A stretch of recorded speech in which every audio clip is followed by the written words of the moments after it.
अब बारी आपकी है कि आप उन्हें चुनाव में इतनी ताकत दें कि वो राजनीतिक ऊंचाइयों को छुए, ताकि आपके लिए हमेशा आपके साथ कंधे से कंधा मिलाकर खड़े रहे। इसी के साथ मैं अपनी बात खत्म करते हुए धन्यवाद। वक्ताओं से निवेदन है कि सूक्ष्म में अपनी बात कहें। भाई वाजिद अली पूर्व प्रमुख और पश्चिम उत्तर प्रदेश के महासचिव हमारे बीच में है, मैं शांति से आए हैं, मैं उनका हार्दिक अभिनंदन करता हूँ। राम नारायण वर्मा जिला अध्यक्ष हाथरस भी सैकड़ों बसों के साथ यहाँ आए हैं। ठाकुर राकेश सिंह मंडल अध्यक्ष युवा के, मनोज दिवाकर, कुलदीप चौधरी, अब्दुल्ला शेरवानी आदि अनेक नेता हमारे बीच में है, मैं उनका हार्दिक अभिनंदन करता हूँ। तमाम जिलों के जिलाध्यक्ष और तमाम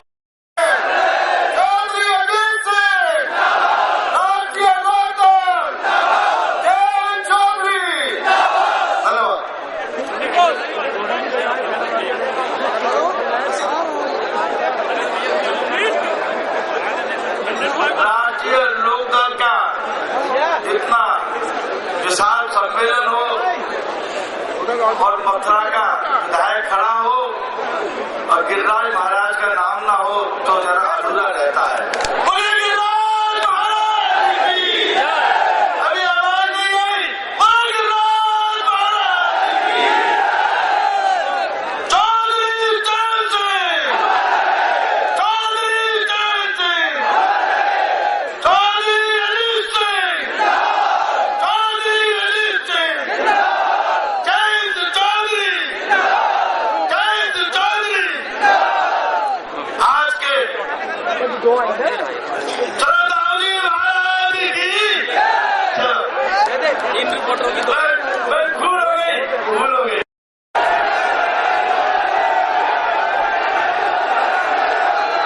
आदरणीय चौधरी साहब, शांति बना लो, शांति बना लो।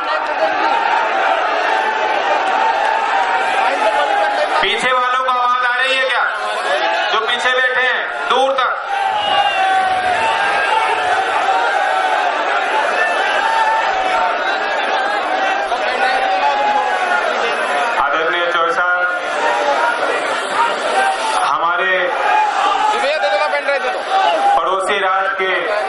मुख्यमंत्री आदरणीय श्री भूपेंद्र सिंह हुड्डा जी जो आज हमारे बीच में हैं,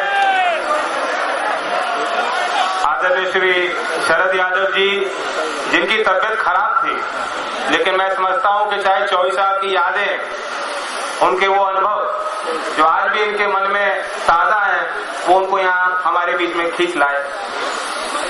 श्री केसी त्यागी जी अध्यक्ष जी, मैं आपका नमन करता हूं और उपस्थित इस अपार भीड़ की ओर से आभार व्यक्त करता हूं कि आज के अवसर पे हमने मौका मिला एक दूसरे को देखने का, चौधरी साहब को श्रद्धांजलि देने का, उस दौर को याद करने, जब इस देश का सबसे कमजोर व्यक्ति ये समझता था कि ये सरकार हमारी, जब गांव में पला हुआ व्यक्ति देश के लाल किले पे जाके संबोधन चौधरी साहब ने किया था, और हर एक गांव में जितने लोग रहते थे, जो खेत खलिहान में काम करते हैं, जो सीमाओं पे तैनात है बच्चे, उनका सीमा फूल गया और उन्होंने ये समझा कि आज हम में से चुना हुआ व्यक्ति उस पद पर पहुंचे। ये एक बहुत बड़ा पर्व है और ये बहुत बड़ी बात है। चौधरी साहब के देहांत को बहुत वर्ष हो गए और बीच में राजनीति में बहुत परिवर्तन हुए, लेकिन इसे आप छोटी बात मत मानिए कि इतने साल बाद आज उनकी 111वीं तिथि को हम मना रहे हैं और इतने जोश और खरोश के साथ इतनी बड़ी संख्या में दूर दूर से लोग आए, ये अपने आप में प्रमाणित करता है कि लोगों के मन में कितना बड़ा सम्मान और प्रेम उनके प्रति। मैं जब यहाँ आ रहा था, श्री केसी त्यागी जी के साथ में बैठा था और चर्चा हुई, उन्होंने कहा कि बेटे तुम तो थे नहीं, लेकिन जब तुम पैदा हुए थे तो हमने जश्न मनाया था, मैं होस्ट था, ये उनके शब्द। तो ये खुशी की बात, आज चौधरी साहब के बीच में, चौधरी साहब हमारे बीच में नहीं, लेकिन आज इस देश का किसान, नौजवान, मजदूर, गरीब व्यक्ति, आज हम सब मिलकर जश्न मना सकते हैं। हम गर्व के साथ कह सकते हैं कि हम चौधरी चरण सिंह जी को याद करते हैं, उनकी अगुवाई, उनकी विचारधारा को आगे बढ़ाएं। इतिहास में बहुत चीजें दर्ज है, लेकिन आप किसी किताब को खोल के देखें तो सफेद पन्नों पे काले अक्षर आपको नजर आए। जिन लोगों ने चौधरी साहब के साथ काम किया हो, जो उनके अनुभव होंगे वो अलग हो।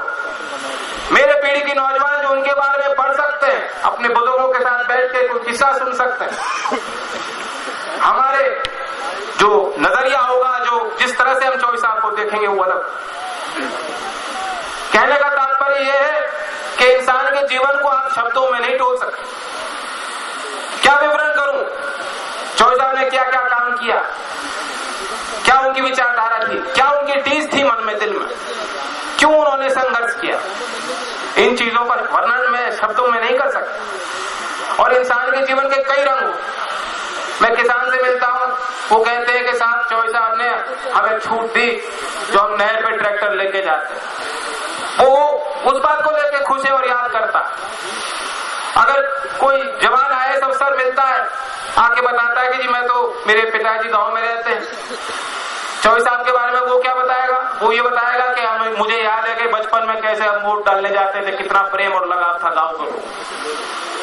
कोई उनको याद करेगा कि वो आर्य समाजी थे, तो कोई मुसलमान ये समझेगा कि उनके राज में किस तरह से हमें भागीदारी दिलाई, किस तरह से हमें सुरक्षित रखा, किस तरह से सद्भावना को उन्होंने बनाया और कायम रखा।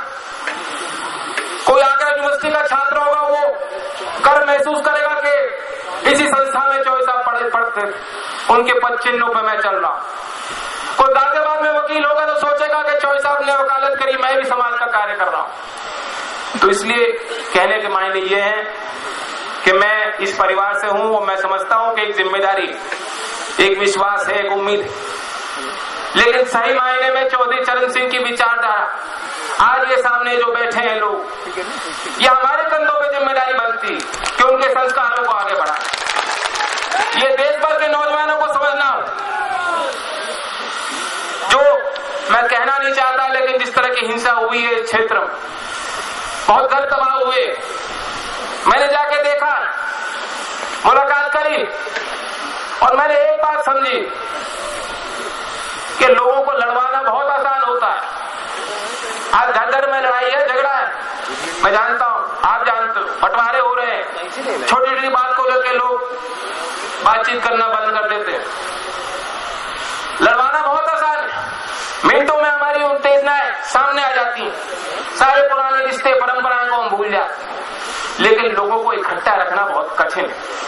किस तरह से चौधरी साहब ने हम सबको एक सूत्र में बांध दिया कि आज भी कोई हिंदू हो, कोई मुस्लिम, किसी जात बिरादरी से हो, चौधरी साहब का नाम आता है तो उसके आंखों में आंसू आ जाते हैं, उसके मन में जो टीस है वो सामने आती है, वो कहता है कि हाँ, जो चौधरी साहब की जो मंशा थी वो पूरी नहीं हुई और उसको एहसास है कि हमें पूरा करना। तो ये बहुत बड़ी बात है, ऐसी काबिलियत बहुत कम लोगों में होती है। इस तरह से प्रभावित किया, इस तरह से अपने असर और प्रभाव को छोड़ गए, अपनी छाप, अपनी पहचान समाज पर छोड़ गए। और इससे ज्यादा बड़ी उपलब्धि क्या हो सकती है? हर एक आदमी चाहता है। ये कारण है, पत्रकार पूछते हैं कि आप राजनीति में तीसरी पीढ़ी है, क्यों आए हैं? हर एक आदमी चाहता है कि जो कार्य हमारे बुजुर्गों ने किया कि वो हम पे गर्व कर सके कि हमने उनके कार्य को हमने आगे बढ़ाया। बहुत मुद्दे हमें और आपको लड़ना हो। जब मैं दंगा प्रभावित क्षेत्र में गया, मैंने एक बात कही कि मजबूरी है चौधरी साहब का, जो अन्याय होगा, जो सच्चा अन्याय होगा, तो समाज के लिए जो उनके मन में जो हृदय में प्रेम भाव था, उसको जो समझता होगा व्यक्ति, उनके संघर्षों को यदि कोई समझता होगा व्यक्ति, तो आपको ऐसे लड़वा नहीं सकता। आपके लिए लड़ना जानता है वो व्यक्ति। आपके ऊपर कोई अन्याय होगा, उस अन्याय के खिलाफ लड़ना जानता है, चाहे जान की कीमत क्यों नहीं देनी पड़े। लेकिन आपस में हम लड़वा नहीं सकते, ये हमारी मजबूरी है। और इसलिए मैं कहता हूं कि युवा पीढ़ी को उठना होगा, युवा पीढ़ी को आगे आना होगा। जो आज हमारी समस्याएं, क्या चौधरी साहब चाहते थे? वो चाहते थे कि गांवों को बुनियाद बनाया जाए, जो विकास की आधारशिला कहीं रखी जाए तो देश के सबसे गरीब व्यक्ति को उसमें आगे रखा जाए। आज भी वही समस्या। मैं ये नहीं कहता देश ने बहुत प्रगति करी है, परिवर्तन भी हुआ, जो आज भूमि अधिग्रहण कानून संसद ने पास किया वो बहुत बड़ी परिवर्तन। अंग्रेजों का वो काला कानून था, लेकिन अब इस कानून को जब ये फोर्स में आ जाएगा, जब ये लागू हो जाएगा, तो उसका प्रभाव क्या पड़ेगा कि कोई भी राज्य सरकार कितनी बड़ी बहुमत क्यों नहीं हो, कितना बड़ा ताकत उनके अंदर क्यों ना हो, लेकिन कोई भी ऐसी सरकार ये नहीं सोच नहीं सकती कि किसान से जबरदस्ती जबरन उसकी जमीन ले। तो ये बहुत बड़ा परिवर्तन। उसी तरह से मन से बातें रखी गई, चौबे साहब के समय बनाया गया था मंडल, और चौबे साहब की मंशा ये थी कि जो सरकारी कार्यालयों में, उच्च शिक्षा संस्थानों में गांव के बच्चों को जगह नहीं मिलती, जब वो वहां पढ़ेंगे, वो अपने लिए करेंगे अपने क्षेत्र का विकास, एक लोगों के अंदर मन में आत्मविश्वास जगे, उनके समय में मंडल की स्थापना। और मुझे खुशी है कि उस प्रक्रिया को आगे बढ़ाया गया है, सामाजिक न्याय की लड़ाई को आगे बढ़ाया गया है। लेकिन हमें सोचना होगा भाई, कोई भी चीज ऐसा नहीं है कि पत्थर में लकीर है, इसी व्यवस्था को हम चलाते रहे। निरंतर हमें सोचना होगा, सरकारों को सचेत रहना हो कि अंतिम छोड़ के व्यक्ति को इसका लाभ मिल रहा है कि नहीं मिल रहा, जो वाकई गरीब है। और इसलिए इसमें जाति पिछड़ों की बात, क्या हमारे मुस्लिम नौजवान जो चाहते हैं कि मुख्यधारा में हमें हमारी गिनती, उनकी बात के लिए भी हमें सोचना होगा। मैं इस मंच से कहना चाहता हूँ, चौबे साहब को आज हम याद करें और अब सब संकल्प, इसका नाम है संकल्प रैली। 23 दिसंबर को हम हर साल मनाते हैं, जहाँ कहीं भी आप रहते हो आप मनाते हो, मिठाई खिलाते हो, खुशी मनाते हो, अपने बच्चों को बुला के बताते हो कि याद करो चौधरी, करते हो ना, करते हो नहीं। लेकिन आज आपको यहाँ किसी उद्देश्य से बुलाया गया, किसी उद्देश्य से, किसी भावना को लेकर आप यहाँ आए। आज हम ये एहसास दिलाना चाहते हैं कि तमाम उन लोगों को और मीडिया के सब तमाम बंधु यहाँ मौजूद, आप समझ लीजिए, कैमरे को इस तरफ चारों तरफ फैला दीजिए और देख लीजिए, ये चौधरी साहब की ताकत है, ये चौधरी करण सिंह के आने वाले नहीं, हटने वाले नहीं, करने का करके लड़ना चाहते। हम लड़ेंगे, अपने विकास के लिए लड़ेंगे, जहाँ हमें सड़क खराब मिलेगी उस पर चलेंगे, सरकारों का ध्यान उस पर चलाएंगे। जहाँ किसानों का अत्याचार होगा, उस किसान की दुख दर्द को समझते हुए, उसकी पीड़ा को समझते हुए उसके आंसू पोंछने का काम करेंगे, उसे संगठित करने का काम करेंगे, उसके साथ लड़ेंगे। कहीं भूमिहीन मजदूर के साथ कुछ अन्याय होगा, हम उसके साथ लड़ेंगे। तो ये चौबे साहब के अनुयायी की छाप और पहचान। चौधरी करण सिंह आज हमारे बीच में नहीं, लेकिन उनकी विरासत का अपना महत्व, उनकी विचारधारा आज हमारे मन में हृदय में जिंदा। मैं अपने नौजवानों को कहना चाहता हूँ कि हम चौबे साहब को अपने मन में रखें, अपने जीवन में जो भी कदम लेते हैं सोचें कि अगर चौबे साहब होते उस जमाने के, जो हमारे बुजुर्ग आज हमारे बीच में जो हम काम कर रहे हैं, क्या उसे देख के इनको गर्व होगा कि नहीं? क्योंकि आखिरकार यही हमारी पहचान, यही हमारी परंपरा है।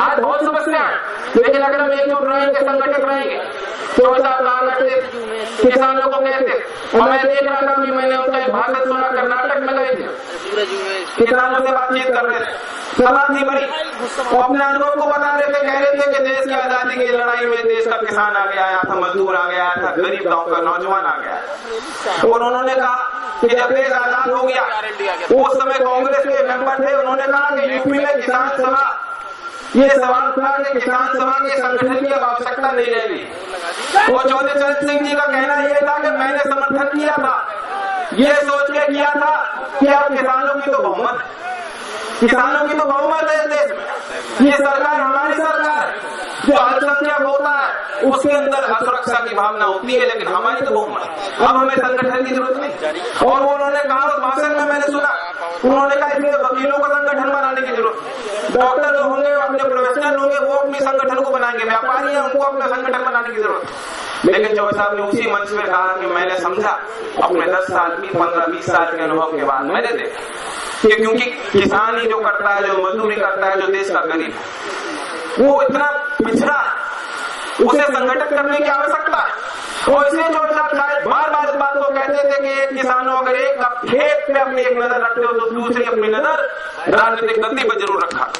अब वक्त आ गया, जो त्यागी जी कह रहे थे कि जन्म दिवस पे जश्न हुआ था, उसके बाद सरकार परिवर्तन हुआ था, एक बहुत बड़ी ताकत है। मुझे यही उम्मीद है अब दोबारा चुनाव आ रहे और आप संकल्प ले लें, अपना मन बना लें कि हम 24 साल के जो न्याय है पहले भी हमने किया और एक बार फिर दोबारा हम करके दिखाएंगे, अपनी ताकत का प्रदर्शन करेंगे और एकता का प्रदर्शन करेंगे 24 साल के संस्कारों का। मैं आभारी हूँ उस मंच के लिए, पुनः दूर दूर से आप आए हैं, मैं आभार व्यक्त करता हूँ। जय हिंद, जय भारत। चौधरी चरण सिंह अमर रहे।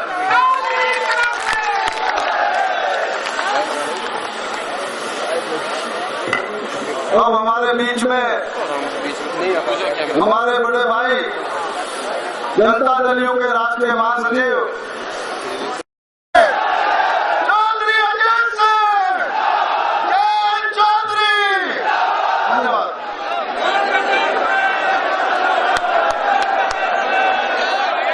मंच में बैठे हुए मेरे राजनीतिक सहयोगीगण और उत्तर प्रदेश के कोने कोने से आज चौधरी साहब को याद करने के लिए किसान भाइयों, मैं नतमस्तक हूँ आप सबको कि एक जो धारणा हो रही थी कि यहाँ का किसान चौधरी साहब को भूल रहा है, आज आपने दिखा दिया है कि आपके दिल में भी चौधरी साहब बसते हैं। मैं मंत्री था, मंत्री हूँ, इसलिए मुझे बहुत उपहार आजकल मिलते हैं, लेकिन एक उपहार जो किसान ने मुझको दिया है, इससे ज्यादा प्यारा उपहार, इससे ज्यादा कीमती उपहार कोई मुझे नहीं दे सकता। और साथ ये याद भी दिलाता है कि जो चौधरी साहब ने किसानों को इकट्ठा करके लड़ाई लड़ी थी, आज उस लड़ाई को फिर से हमें शुरुआत फिर से करनी।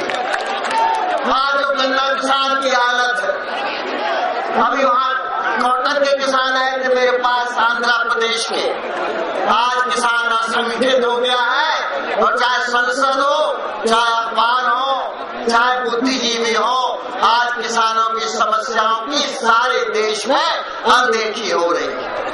मैं धन्यवाद देना चाहूंगा इस गरीब किसान भाई का, ये उपहार देके इसने मुझे और मंच पे बैठे सब नेताओं को ये याद दिलाने का काम किया है कि उस लड़ाई के लिए हम सबको फिर से इकट्ठा होना है और किसान को उसकी मेहनत का दाम दिलाना है।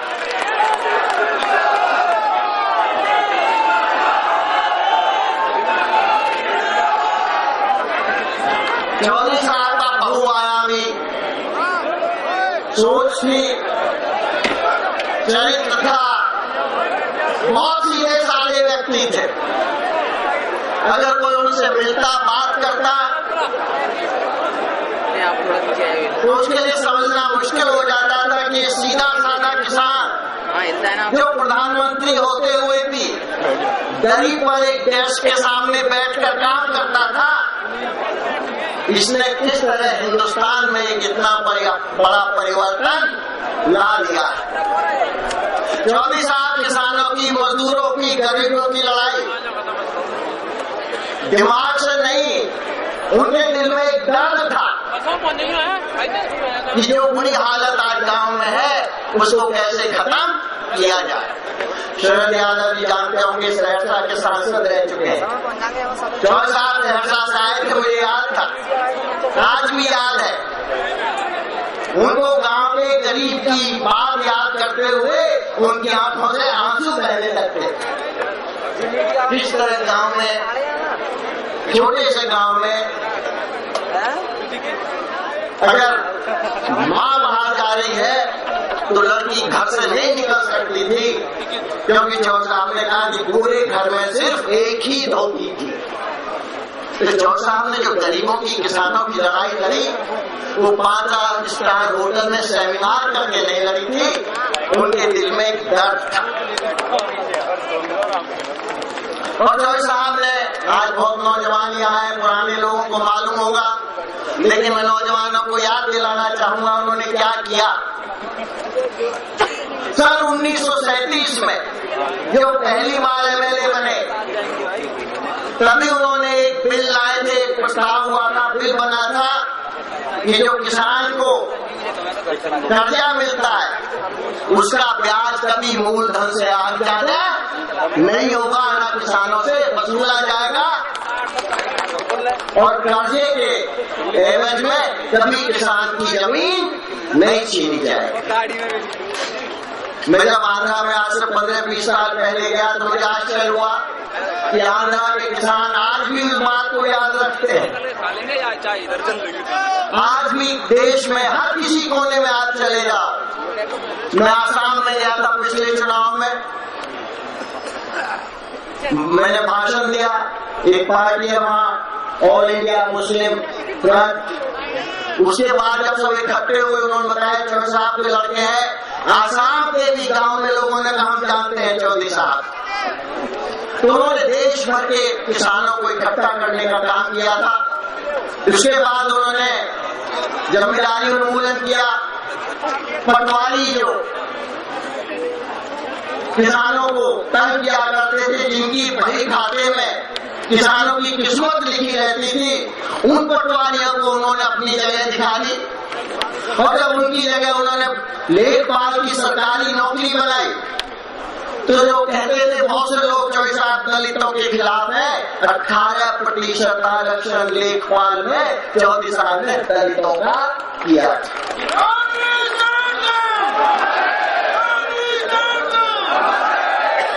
जब जमींदारी उन्मूलन हुआ तो जो जिस दलित का मकान किसी जमींदार के जमीन पे था, उसका मालिक उन्होंने दलित को बिना एक पैसा दिए मालिक का अधिकार चौधरी साहब ने ही देने का काम किया। फिर एक बार हमारे कांग्रेस के जनरल सेक्रेटरी हमारे मित्र बैठे हुए हैं। एक बार कांग्रेस अधिवेशन में ये मांग उठी, प्रस्ताव लाया गया कि हमको रूस की स्टाइल में खेती करनी है, कलेक्टिव फार्मिंग करनी है। सारे कांग्रेस के नेता खिलाफ थे, सिर्फ चौधरी साहब में हिम्मत थी कि उसके खिलाफ उठ के बोले और वो प्रस्ताव खारिज हो गया।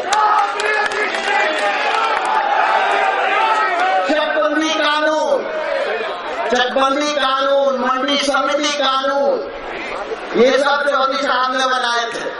और जब चौधरी साहब को केंद्र में मौका मिला, आज केंद्र सरकार जितना पैसा पंचायत में देती है, गांव में देती है, ग्रामीण विकास मंत्रालय जब चौधरी साहब प्रधानमंत्री बने तब बना, उसके पहले ग्रामीण विकास मंत्रालय नहीं हुआ करता।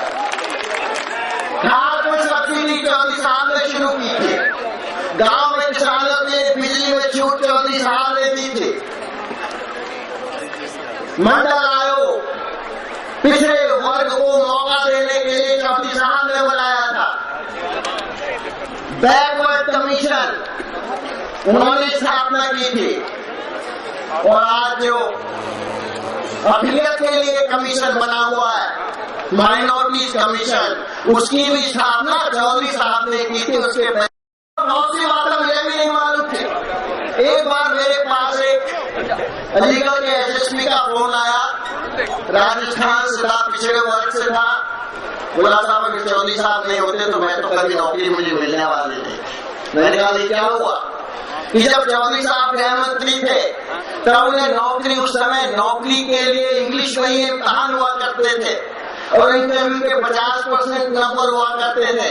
चौधरी साहब ने आते ही हिंदी में और सब भाषाओं में एग्जाम देने की इजाजत दी और इंटरव्यू के नंबर 25% कर दिए, वरना गांव का पढ़ा लिखा कोई नवयुवक सरकारी नौकरी में आने वाला नहीं था। आज जरूरत है, आज हम यहाँ सभी चीजों को याद इसलिए कर रहे हैं कि आज देश की परिस्थितियां, सही बात है, बहुत चिंताजनक। किस तरफ हम जा रहे हैं? आज नौजवान के दिल में बहुत गुस्सा है, पढ़ाई बढ़ गई है, गांव में उसके रहने के लिए स्थान नहीं, अब जमीन नहीं बची है। हमारी पीढ़ी में शरद यादव, दिग्विजय सिंह, ये सब जो नेता बैठे हुए हैं, हमारी पीढ़ी में कहीं भी जाओ, पढ़ो लिखो, कुछ भी करो, ये पता था कि गांव में जाएंगे और हमारा हिस्सा वहाँ पे रहेगा। आज नौजवान जो पढ़ लिख के शहर चला जाता है, गांव में उसके लिए कुछ बाकी नहीं बचा है। और दुख की बात यह है कि पढ़ने लिखने के बाद भी रोजगार का कोई उसके सामने संभावना नहीं बची। आज दूसरा एक नौजवानों में है, तो मैं याद दिलाना चाहूंगा आपको, चौधरी साहब ये भी कहा करते थे, हे किसानों, एक बच्चे को खेती में लगाओ तो दूसरे बच्चे को व्यवसाय और नौकरी के लिए भी भेजने का काम करो, वरना आगे चल के यही स्थिति होगी जो आज हम सब देख रहे हैं। तो चौधरी साहब की सोच बड़ी बहुआयामी थी। किस तरह देश की तरक्की हो सकती है, किस तरह गरीब आदमी को भी आगे बढ़ने का वही मौका मिल सकता है जो अच्छे स्कूल में जाने वाले या अमीरों के बच्चों को मिलता है। उनकी सारी सोच के पीछे बस यही था कि किस तरह जो दुखी आदमी है वो उसका दुख दूर कर सके। समय बहुत हो गया, अच्छे अच्छे भाषण आपने बहुत सुन लिए।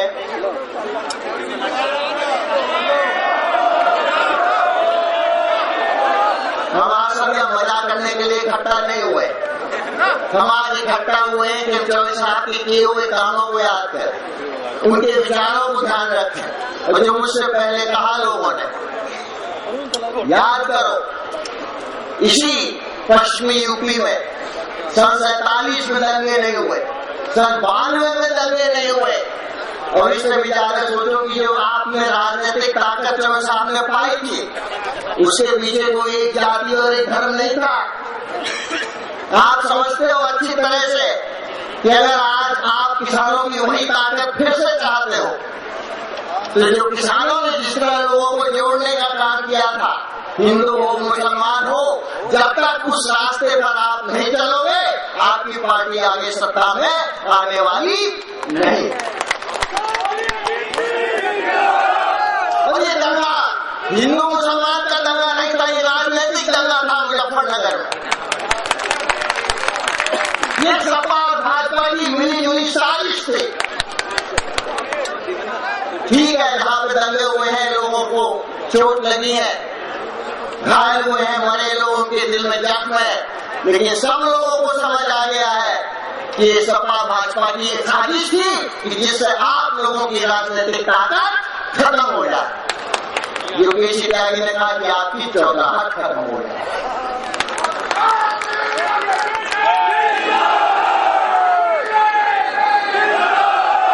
मैं यहाँ दिग्विजय सिंह और शरद यादव को विश्वास दिलाना चाहूंगा, जो मुजफ्फरनगर में हुआ हो चुका, यहाँ के लोग समझ चुके हैं। जब लोगों में गुस्सा होता है तब लोग बहुत ऐसे काम कर देते हैं जो बाद में उनको पछतावा होता है। ये यहाँ के लोग समझ चुके हैं, इसकी चिंता आप न कीजिए। हम तो ये चाहते हैं कि जो ताकत आज आप यहाँ देख रहे हैं, इस ताकत को बढ़ाने के लिए शरद यादव जी आपके योगदान की बहुत जरूरत है, जिससे हम यहाँ के शान से कह सके कि चौधरी साहब का नाम सिर्फ यही नहीं है, बिहार में भी आज चौधरी साहब का नाम है। ये जिम्मेदारी शरद यादव और त्यागी पर है और किसी पर वो जिम्मेदारी नहीं है। बहुत बहुत मेरी हौसला बढ़ा मेरा